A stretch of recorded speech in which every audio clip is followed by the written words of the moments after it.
How's it going, everyone? In today's video, I'll show you on how you could connect your universal stylus pen similar to this one to your Xiaomi Pad 7, 6, and 5. So it's going to be simple off the get-go. Basically, most of this pens right here doesn't include Bluetooth connectivity. All we have to do is to simply power on the device, and from there, we will be able to use the universal pen on any listed devices right here. So you just want to make sure that your device has enough power.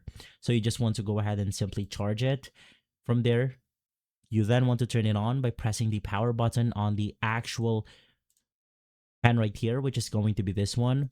And since this is a universal device, you could once again use it off the get-go with that single click of a button.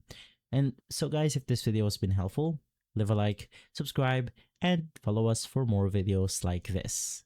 And as always, thanks for watching.